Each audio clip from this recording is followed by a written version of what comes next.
Hello, everyone. Thank you, panelists, for an insightful session. Next up, we have a brisk chat with Mr. Satyan Gajwani, who helms India's largest consumer platform, that is Times Internet. Interviewing him is Ms. Vanita Kohli Khandekar, contributing editor at Business Standard. For the audience, this is a pre-recorded session, hence we won't be able to take any questions. Thank you. Hi, good afternoon, everybody, and thank you, Apex and Shrikant, for inviting me for this. It's the way the internet is redrawing the media map in this country.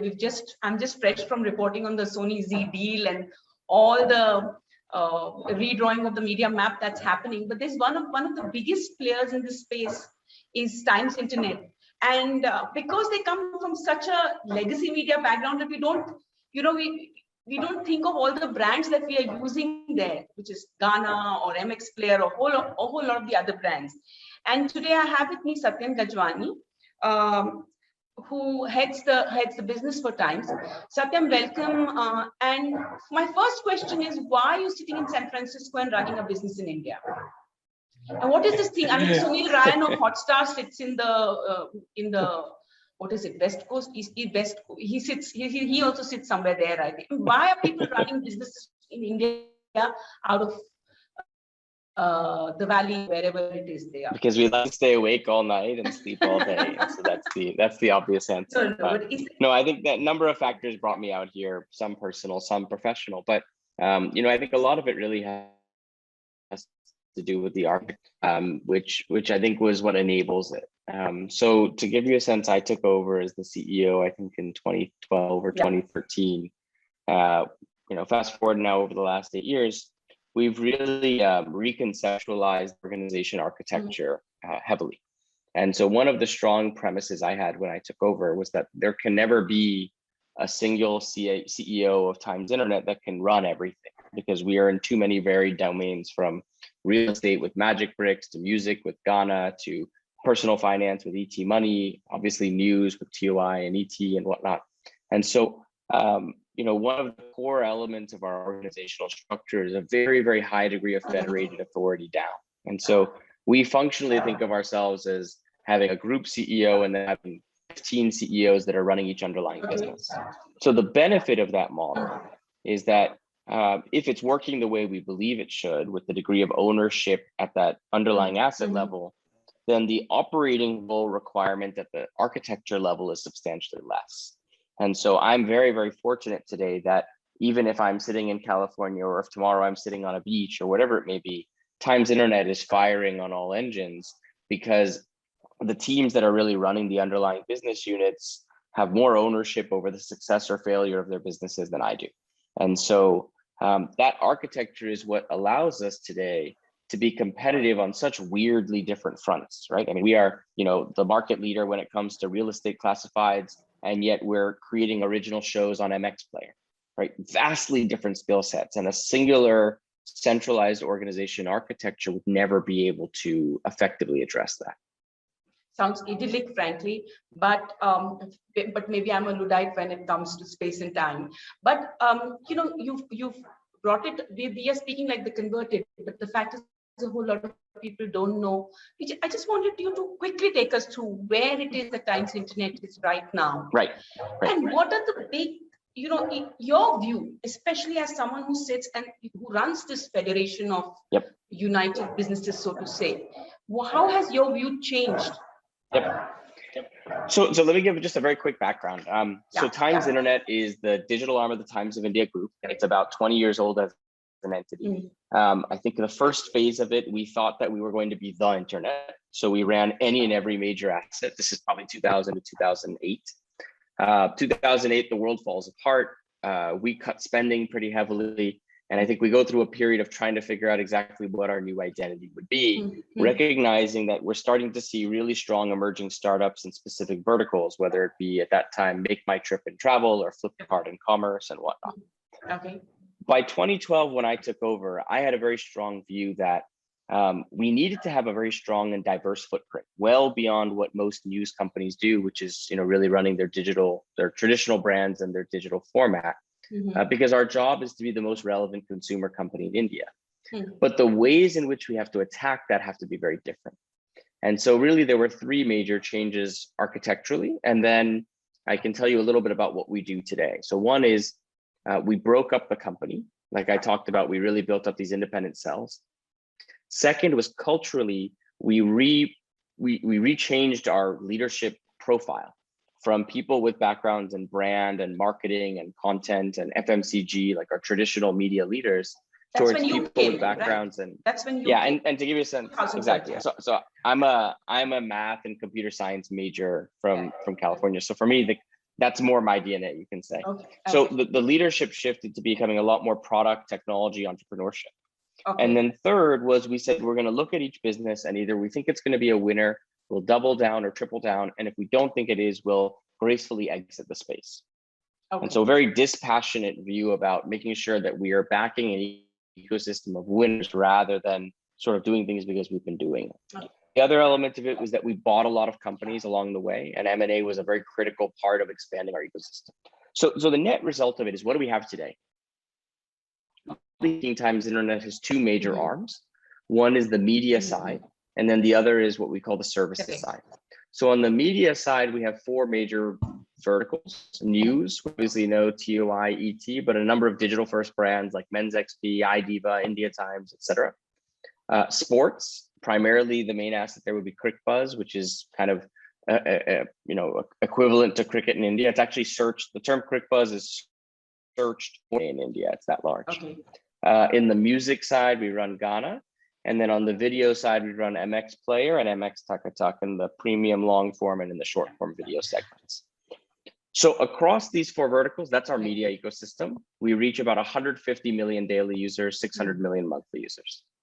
The other side of our ecosystem is the services side, where we run Magic Bricks in real estate, ET Money in personal finance, Dine Out in table booking, and a host of other businesses as well. Just for the audience, Times Internet is roughly at about 84 to 85% of all internet users in India use Times Internet products. Your claimed revenues last year were about 1,600 crore. I'm saying claim because you don't have access to the annual reports. And your big ones are MX Player, which was an acquisition which you built up on, which is a video app, and the big Ghana, which is India's largest music app. And there are, of course, the host of TOI sites, and then you have the transaction part, which could be Dine Out and a whole lot of other things. Right. Tell me, how has your view about how one of the things which hits me every time I look at this business or write or analyze on this is the strength of the Google, Facebook duo, or the strength of the big platforms, especially on the advertising side of the business. So that leaves, let's say, just about 20, 25, 30% of the revenues for other guys to play with. Right. Is this, so, there are two big things that the pandemic brought, and probably I'm asking you a string of questions in this, but be with me. Yeah, sure. Is this becoming a thing about pure reach? So, when I look at a Times Internet, it is like, you've got dozens of these sites and it's cut. So it's a pure reach game, and you get the CPMs because you've got this huge base, and then you multiply by that by the base, CPM by the base, and you get a great revenue uptick. Two, I can see some D2C action happening from Times Internet. You're talking 2 million subscribers. So what's happening there? Are the ARPUs better than on the advertising side? And is that a sustainable business? I know it's a question everybody is asking everybody these days. But to me, it looks like reach. India seems to be the reach game. 20% of the pie is what you fight for at the end of the day. Where does that, right. And therefore you do this khichdi of sites all in one. Yep. Fair arguments, right? So for us, we have three revenue streams, right? Ads, subscription, which is our membership, and then transactions, which is when people do things like buy a mutual fund or book a table at a restaurant or whatever it may be. Ads is still about 70% plus of our revenues across Times Internet. Yeah. Your question is very fair, right? So if you look at the most reaching networks in India, it is Google, Facebook, Times, and then it goes down to others. So we're outside of all the Indian companies, we're the largest, with the exception of Google and Facebook, would be the largest in India. Yeah. But you're totally right in saying that despite us being a number 3 player by reach, we definitely don't monetize as effectively as Google and Facebook do today in India. Mm-hmm. That has to do with 3 things, I think. One is structurally, we've never been as effective as they've been in the performance advertising space, right? So media companies have a background. We love CPM, cost per day type advertising, high value, premium advertising. And that's really been our bread and butter. And in that segment, we're a very dominant, strong player. But there's this massive market of performance advertising where most media companies can't compete, because to be effective in performance advertising, you have to actually be an AI company. You have to be able to understand billions of data points of understanding how consumers are using your products, and then figure out which is the right ad to serve that has the highest probability of being clicked on. Right? In essence, that's what. So there's an element of scale here. If you're a smaller publisher, the cost required to build out that kind of ad tech engine is just too high. It's very prohibitive. For a company like us, we're fortunate that we're like kind of just at the cusp of scale to have invested very materially behind our ad tech and our data stacks to do that. But it's early. And to be honest, the gold standard is Google and Facebook. And so we've got our work cut out ahead of us to really be competitive on the performance advertising side. Sorry, the other thing that gives us performance advertising, you mean programmatic? Programmatic is a mechanism, but it's really about essentially being accountable to more than just a view. So you have to drive a click or a conversion or a purchase or whatever it may be. But there is a very large ad pool that's performance oriented. And then there's another ad pool, which is premium, visibility, brand oriented. So we have to play competitive across both. We've always been pretty strong on the premium side. Now we're building inroads on the performance side. Okay, sorry, please. The second element of where we see at least our potential to grow, where we've been deficient, is where we see the growth segments in digital advertising. And that really for us is non-English and it's video. Okay. And we're very fortunate. Those are our fastest growing footprints today, because on video, MX Player is crushing it. It's the leading OTT. MX Tuckatuck's the leading short form video player. And we're kind of under monetizing it today because they're early, but those two assets will do extremely well in terms of capturing more market share. Okay. And then in the non-English side, our non-English news sites like Navbharat Times, Maharashtra Times, and all are growing extremely well at a very healthy clip. So we think we can gain share. We did gain share in the last year. We grew faster than the overall digital ad market did. But our work is still very much cut out in front of us, because until we're able to really be competitive on beyond premium advertising, like you said, there'll be 500 people fighting for 20% of the pie. Correct. And there'll be maybe a bigger one, but you'll be one of those 500. And so our goal and aspiration is, yes, that's one side of it, but the other is to actually build the relationships and understandings and frankly, the capabilities to tell a client, okay, I reach 150 million users every day on my ecosystem, and I reach 600 million users every month. Let us use all of our intelligence about those users, as well as maybe your intelligence, to figure out the right precise capabilities to reach the audiences you need and deliver the conversions that you need. And that's a conversation most publishers can't do, because they can sort of say, buy my inventory at X price. But to be intelligent about the precise about targeting, driving conversions, using algorithms to test creatives, to know which creatives are performing better and adjust them. It's a very technology-driven game, and there's a big hurdle in terms of the cost to build that. Yeah. So my question is, how high is the cost? I mean, what is it, the variable size? Because you have to be competitive with Google and Facebook, right? Like, these are the best technology companies in the world. They build up ad tech for global scale, right? We're trying to compete on a market that's a subset of their competitive set. And for them, if they have $100 billion revenue business, spending $1 billion on ad tech is not an unreasonable statement. For us, we don't have that. And so it really requires us to be very capable and nimble. And the goal isn't necessarily to be a better ad tech engine, but it's to be in the realm of competition. Because the moment we have exclusive inventory, very valuable inventory, and we can go to a client and offer them a solution that's similar to what you can get elsewhere, that's when you're in the game. We're not trying to say we're going to beat one of them in terms of scale, but we believe that with the relevant audience and the premium, really high quality inventory that our ecosystem offers, we should be able to capture a larger share than we are today. But Satyan, tell me your dashboard then, if I look at the advertising dashboard, the reach dashboard, it does not have, I'm assuming it has some basic metrics at play. And you're talking about a deep dive into those metrics to slice and dice audiences for different advertisers. Is that the gap? See, we all get allured by the guy who wants to buy the homepage takeover. Correct. Right? Correct. Buy all audiences and pay a bunch of money for that. That is a portion of the business.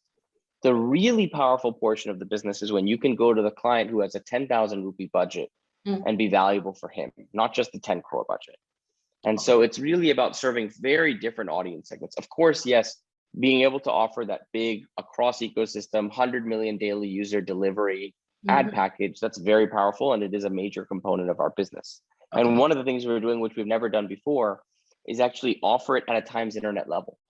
So historically, we had one team that was offering our news products, another team offering sport, and we still do.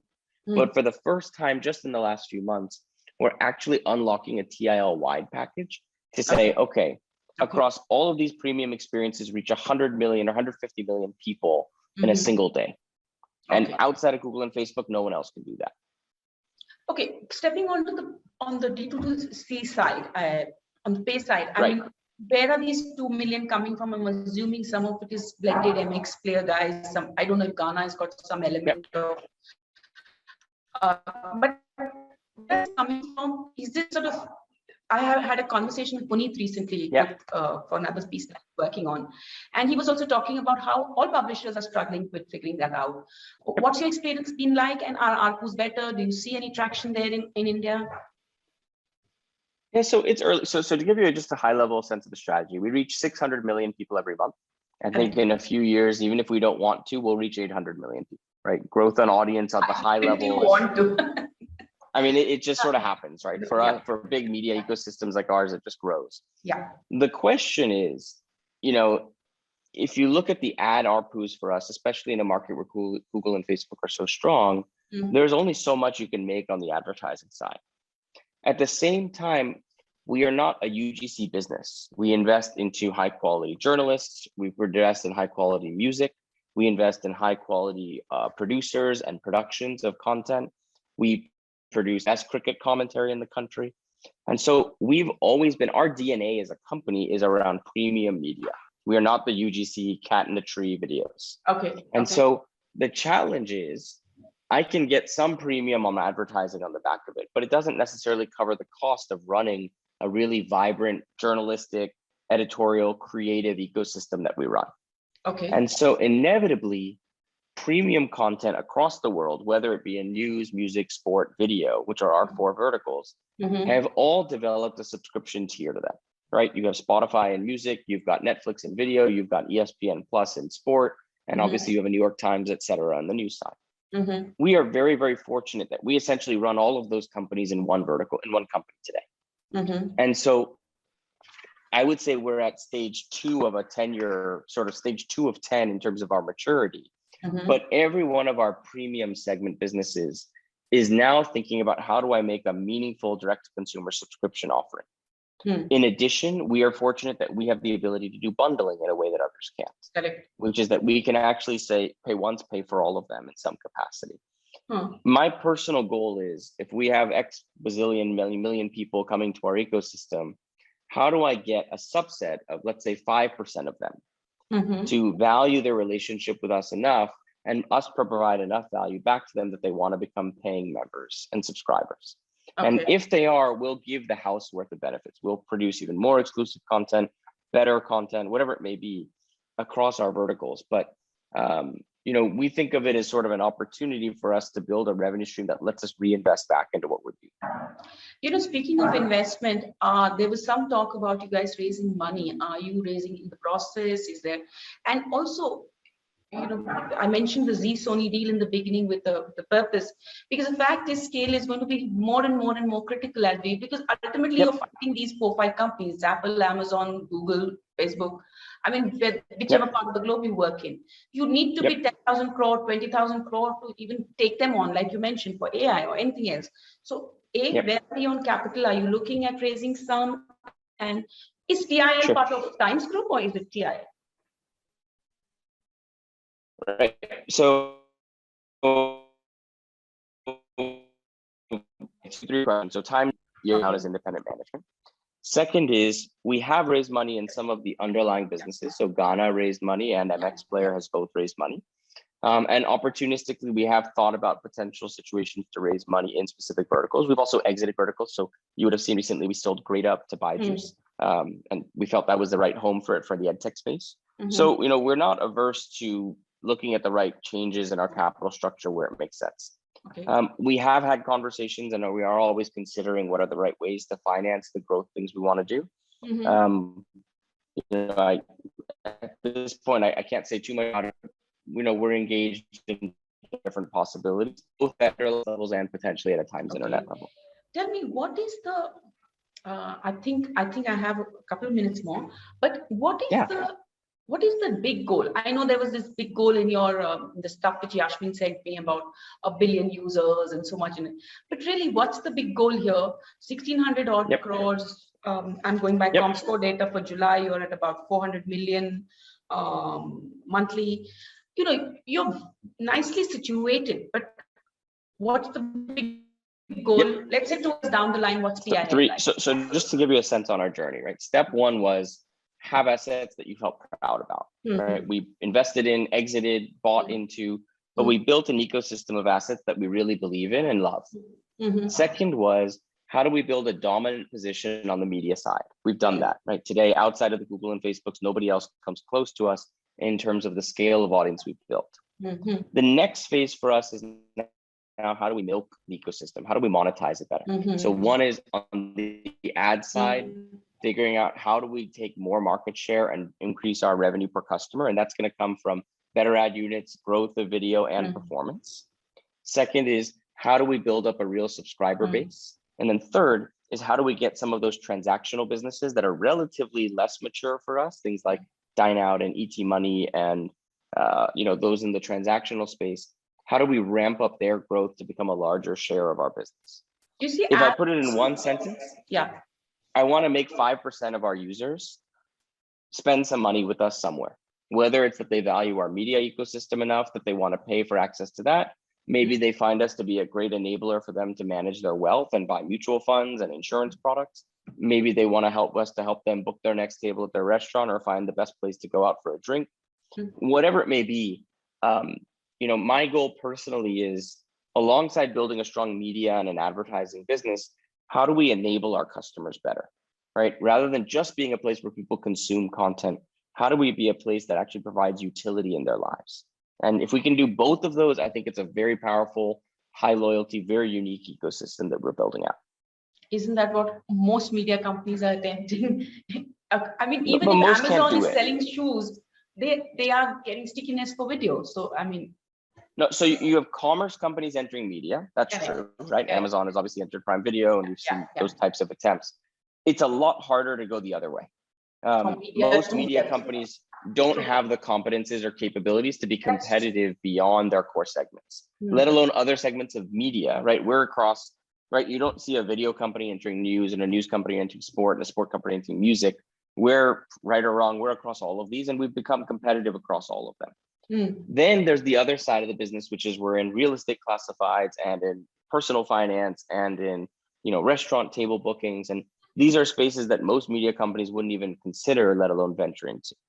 I mean, I'm sort of a little proud of what we've done, but we're very good because we built up a capability to compete institutionally across a lot of different segments and identify and enable really, really strong leadership to make that happen. Okay, I think that's. And most media companies don't have that DNA to be able to do that, to be honest. But it still remains a hugely rich game. I mean, what split do you see between advertising and, I'm assuming advertising, subscription, and transaction business? This transaction, the margins will be wafer thin, I assume. Depends on the transaction, right? When people buy personal finance products, you can have very high margin. If people are, recharging their phone, it's a very low margin. So it really depends asset to asset. But yeah, I mean, look, I think our ads business on its own is pretty healthy. Obviously, it has a lot more room to grow, and we're in a very good position for that. The businesses that are very capital intensive for us, we've strategically looked at raising third-party capital, so it's not too much of a liability for us as a group to make sure that we can fund them well and drive their growth. But the power of our ecosystem is when it actually works like an ecosystem. Right now, our assets are firing when it actually works like an ecosystem. Right now, what's happening is each business is very strong independently. One of our major priorities and focuses for the next year ahead is, how do we actually help move users across our products better?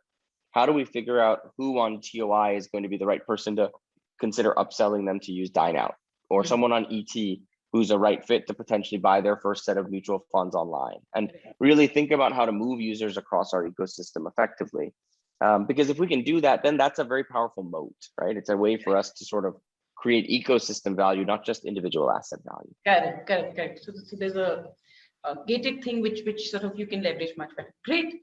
This was great. I think we've run out of time from what Devashish tells me.